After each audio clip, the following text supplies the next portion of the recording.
Today, I'm incredibly excited to welcome onto Slabnomics Ryan Alford. He's a serial entrepreneur, marketing mind, and media mogul. He's the founder of multiple companies, the voice behind Right About Now, the #1 marketing and business podcast on Apple Podcasts, and the host about the new but incredibly successful podcast about the hobby, Trading Cards and Collectibles podcast. Ryan has an amazing reputation for cutting through the BS and helping people achieve finance and business-oriented results. So very excited to have him on today. Ryan, how you doing, man? Matt, what's up, brother? Appreciate you having me. Excited to be here. Absolutely. So listening to some of the interviews that you've had with Gary Vee, you've talked to Mike Geo, sounds like you've gotten into the hobby pretty newly. So tell us about how that transpired and what brought you in. Yeah, man. I collected growing up, and I think what you're seeing in the industry a lot is guys my age in their mid 40s that collected growing up may have put it on the shelf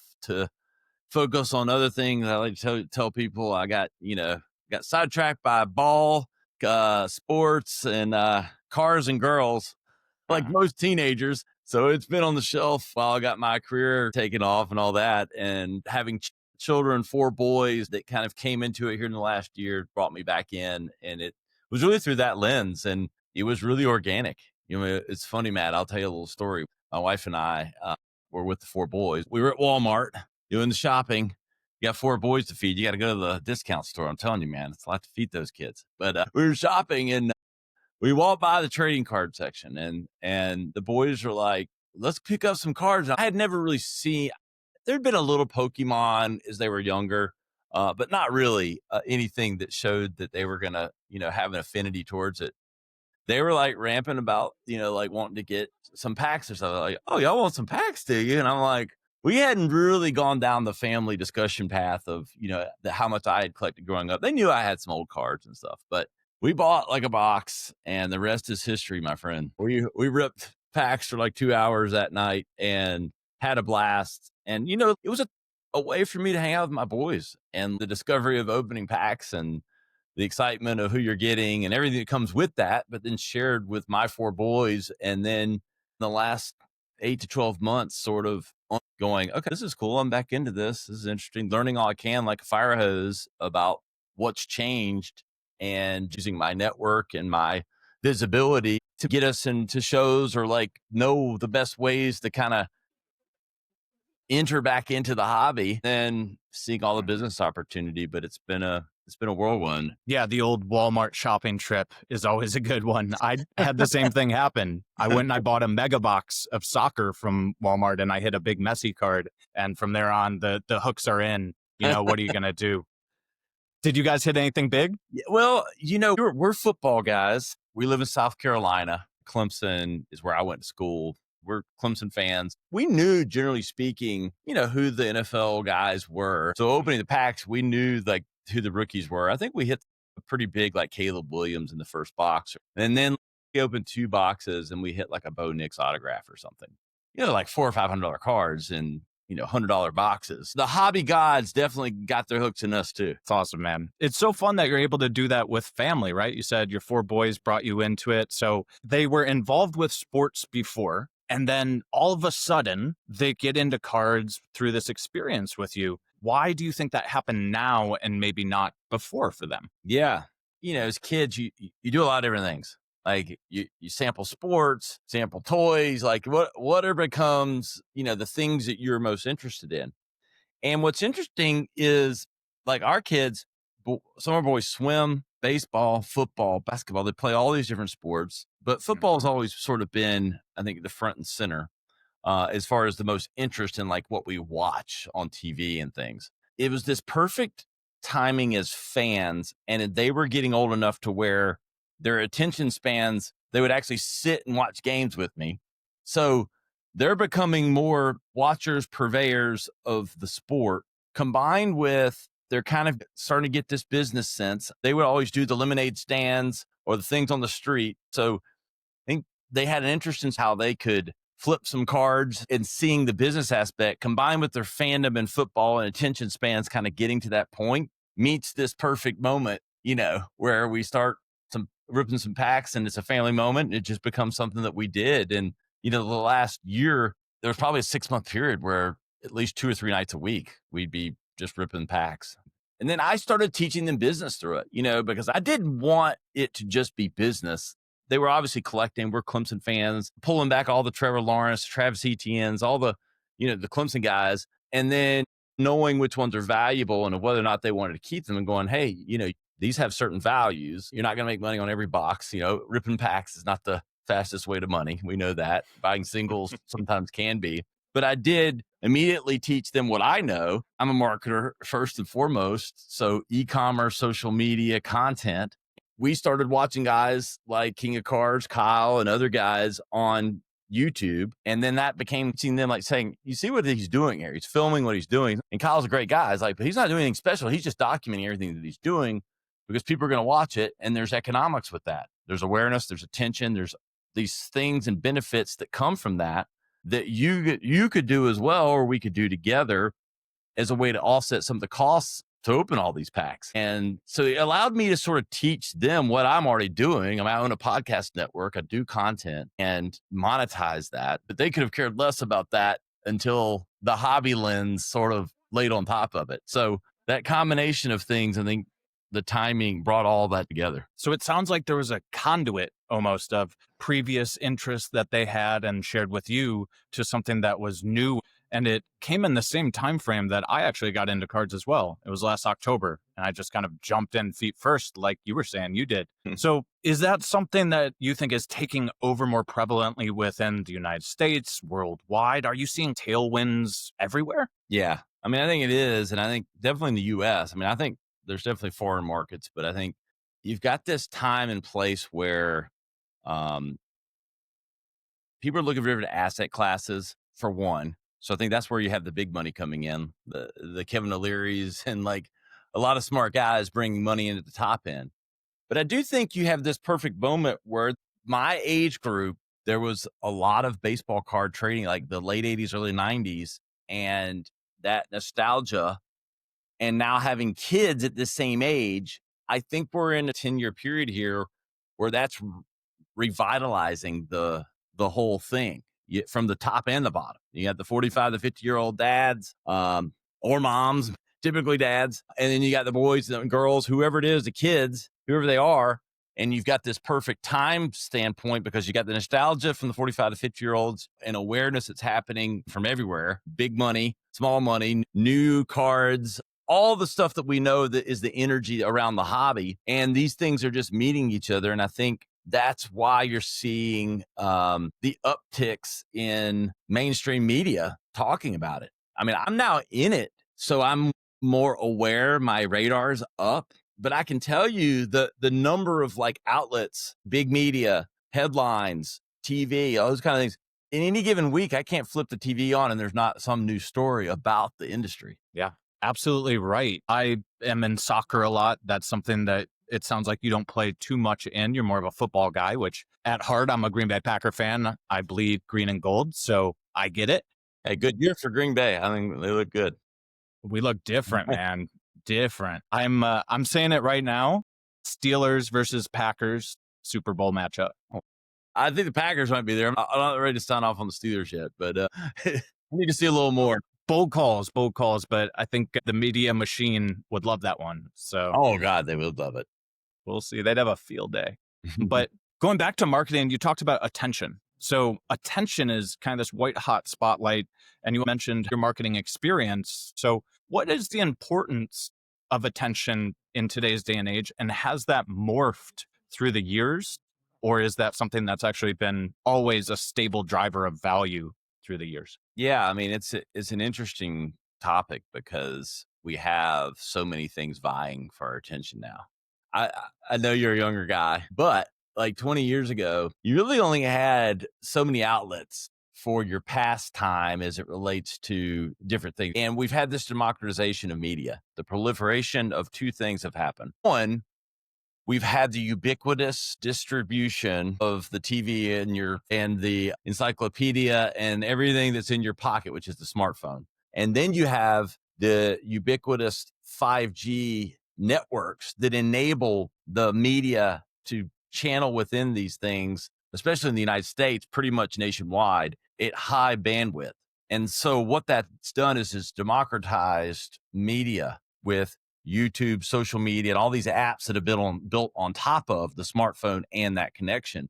And what that's done is it's created a lot of other outlets for people to distribute content and distribute things that take our attention. And so there's a lot more ability for creators and individuals and businesses to break through, but you have both the opportunity and the challenge because TV networks 20, 25 years ago didn't have to compete with all of that. It was, hey, the game's on this channel and there's not much else to do. Well, now I can watch YouTube or TikTok or Instagram or Facebook or LinkedIn or whatever your interest is on any channel combined with on-demand media.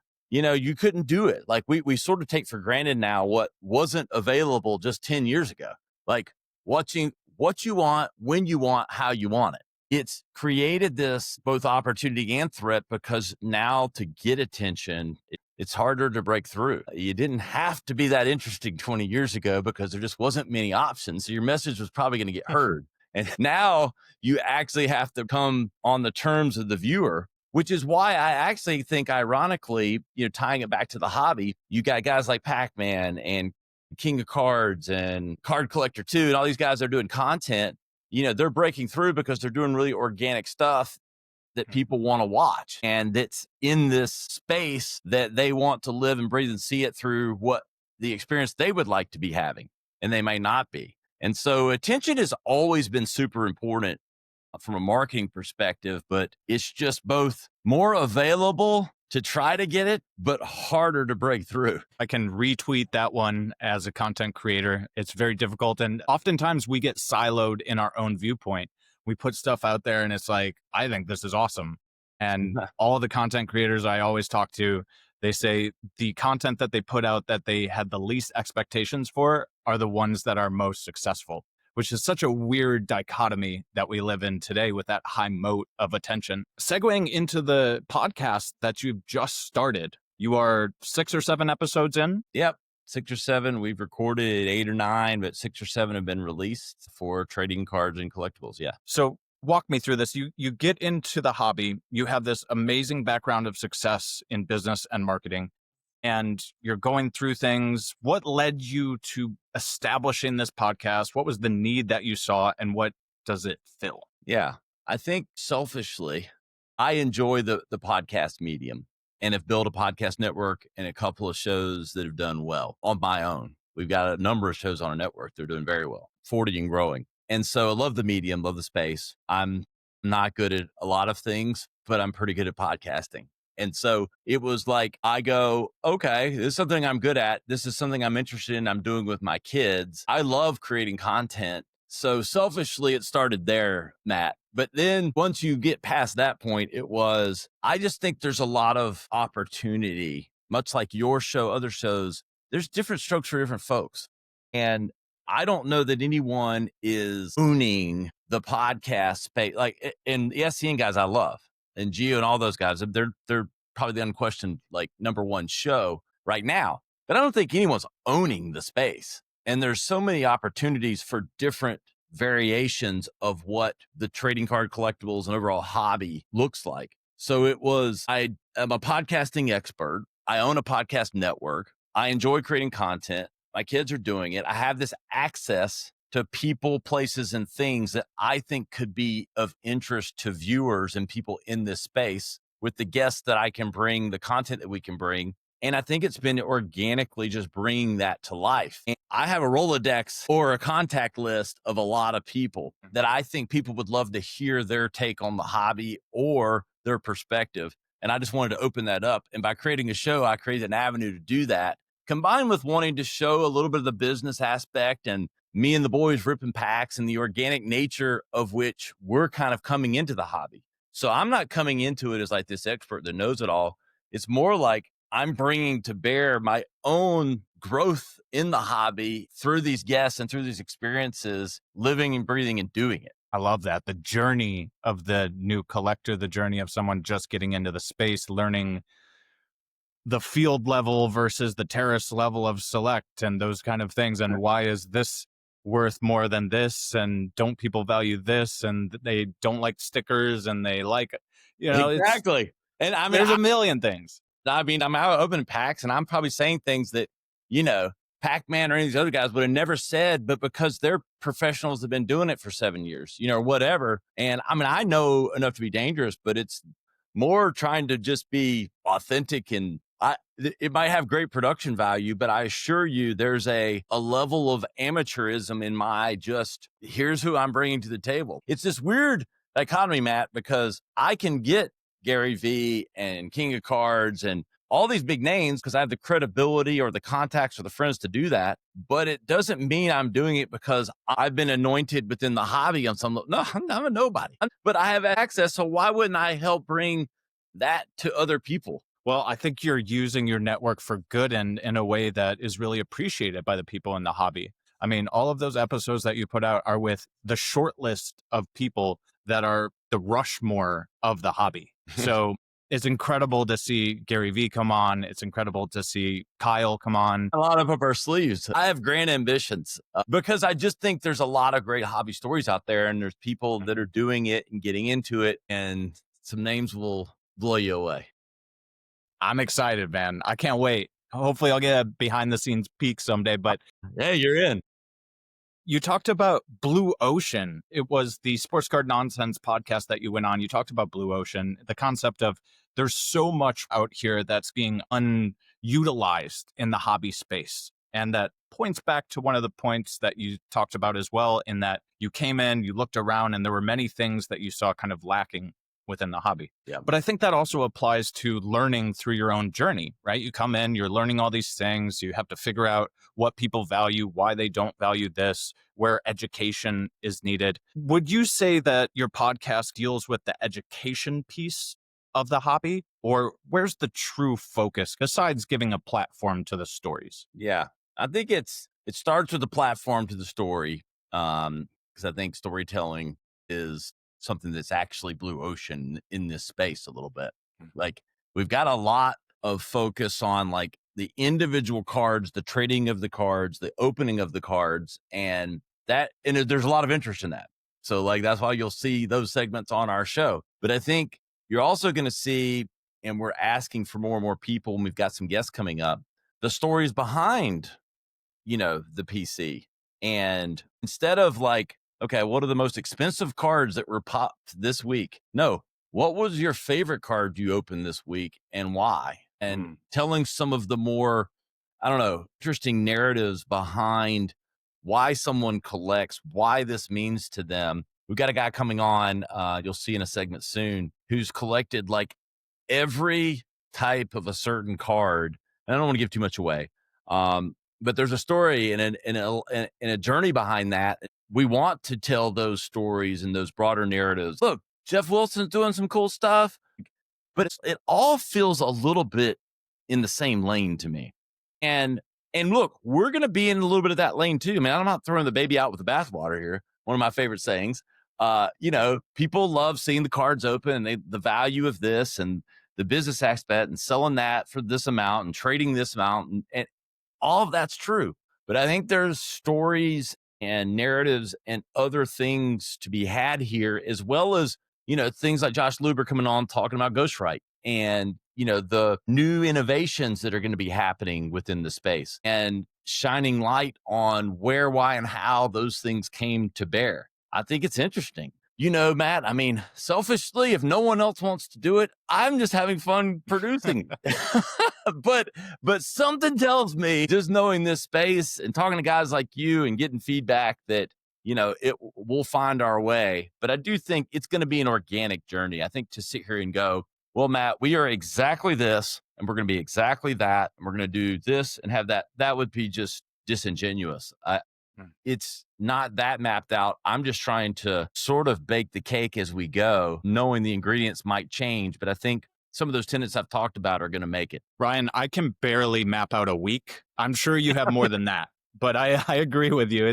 It's hard to take what comes, and also hard to be original. It takes brain power to be original and to create new content. And it's easy to kind of templatize the content distribution. And so I appreciate that you're bringing in a new spin to the hobby, one that's focused on stories, which I think connects us through identity. Because I think to me, that's what most draws me to card collecting, is the identity that you can see for someone through their collection. Yeah. Yeah. And I love that. And, to put a fine point on that, Matt, we started the Rad Collective as a business to offset some of the cost of opening all these packs. So I don't want to be disingenuous that there's not a business aspect to it. We're doing breaks and live things, but I can assure you it's not a profitable side of the Alford empire yet. I'll just say that. And I don't know that it ever will be. And I don't really care if it does, if it just brings my sons and I closer and gives us common bonds. But with that said, there's a reason collectibles and the word collecting is built into it. And I think you'll see, if there's one thing I can point to that I see the show evolving more and more to, which is not forgetting that this is about collecting and not about transactions like every single moment. And that is a goal of mine, even though we've got transactional things and content happening within our show. So I don't want to talk out of both sides of my mouth, but I will always try to lift the light of what it means to be a collector over what it means to be a business person within the hobby. Speaking of collecting versus investing, which are what I see as the two main avenues for those in sports cards. And I spoke about this with Jeremy Lee on the podcast that I just released today for Slabnomics. Would you say that those are inherently intertwined, to your point before about it all is based on collecting? But at the end of the day, it's also you want your collection to rise in value. Any thoughts on how those can play together, or do you think they're totally different sandboxes? I think they can play together accidentally, but I think they're instinctively different because, again, we're Clemson guys. And I've got a box, this big, and I've been buying singles of autographs of players that, let's be honest, they don't even play anymore. They might have played one season in the pros. And, if it's worth $20 today, it's probably worth $20 50 years from now. He's never going to have a Super Bowl or whatever. And that's collecting and having that nostalgia and displaying that in ways in your man cave or on your wall and having, your identity around your fandom and things like that. But then Josh Allen's probably my favorite player, and I have a Josh Allen collection. Well, he just happens to be the best one of, and maybe grooming to be the best quarterback in the league, should win a Super Bowl, hopefully eventually, fingers crossed. So that those paths cross accidentally, but I'm not collecting him because of the financial upside, but I do think you can do both. I've got the PC box over here that really, I don't care what anyone thinks. I collect it because it's what I want. And there's cards that I probably overpaid for that will never have more value. And it's over here in the collecting space. And then I've got 5 or 10 because there is an asset class here and there is money to be made if you do it the smart way. But I think they're sort of in different worlds. And I think you have to sort of separate them in your mind. Yeah. I think it's intention. To me, it's intention of what am I actually looking to do with this? And you said it magnificently there in that these are the things that are going to be worth $20 now and maybe $20 in 20 years. It doesn't matter. It's in a box. And then there are some things that we think are investments that will go up in value because their value isn't understood by the market yet. And different appetites, different things to do that keep us busy with all this time that we have through technology these days. And it's fun because, for me as a business guy and as an entrepreneur, that's hitting my natural side of thinking because this is what I do. I try to create things that have value to sell them, whether it's services, products, things, whatever it might be for myself or clients that I work with. This is a similar thing. Like you get to kind of sort of play the stock market with trading cards in something that I love watching and I have fandom in anyway. So, I'm the guy that can watch the Mac Attack on Tuesday night with Ohio playing, Colgate or whoever, if football's on, it's going to be on my TV before anything else. I'm just one of those guys. My kids are that way. And so to be able to do a business type of investment and planning in a space that I already have fandom is fun. And so I think that's getting at the core of why this is, taking off. I think some people it's pure business, but then there's the guys like me that it blends so many worlds together that I didn't know could exist at the level that they are, which is probably, why I'm here. Absolutely. It's what you were made to do. All the pieces kind of come together. And I feel that way a lot about Slabnomics. So we have a few minutes left. I do want to go into a little bit about what you see the market evolving into. You're connected to some people that make some very powerful decisions and you see where things are going. You have that experience in other places. So, what are some of the tailwinds that you see right now, and where do you think this is all headed in the next year or two? Yeah, it's going to be a real fascinating. I mean, I don't have a crystal ball definitively, but I think there's a couple things at play that are going to especially impact the things that we collect. Football being number one, but also baseball and basketball. I mean, I'm sure soccer on some level too, but all the sports, the whole Fanatics and Panini thing is going to come to a head soon. And I think anyone that says they know exactly how it's going to play out is not being truthful, or they know a lot more than I do. And I feel like I know a fair amount. And that's going to have an impact on licensing. It's the whole battle of Fanatics has been really smart in some ways. You can say or whatever you want about the tactics and the ways, but it's just business, man. It's capitalism. And Yeah. Panini, sat maybe a little fat and happy. I don't know. But now you're going to have this licensing switchover. It's happening one way or another. How messy it's going to be and who's left standing a year or two from now. I mean, Panini's not going away, but non-licensed everything is a struggle. Topps Yeah. has made it happen to a degree because they locked in a lot of the guys with autographs and different things that's kept them more than afloat. But I think Ruben knows what he's doing, and he's going to go for the jugular. I'm just saying, I know this guy, and you don't mess with Michael Rubin in business. I mean, I'm just saying, it just is what it is. And I respect him. You don't have to like him. He might be a different taste for all that. I respect the hell out of him. He's a savage businessman. But you know what? He is trying to make the experience in the hobby better. He really is. 100%. If you doubt that, you shouldn't. But he's going to do it in a way that's profitable to his shareholders as a whole, or his investors, or everything else, however you want to put that. And so that's going to really have an impact on the hobby the next year or two. I don't think they're going to get scot-free out of this, but there'll probably be some settlements. I tend to think Panini should just figure out a way to merge or something, keeping all the brands alive. I don't think it would have meant, Don Russ went away or anything, but I think you can say, well, it would have been worse for the consumer. I don't know.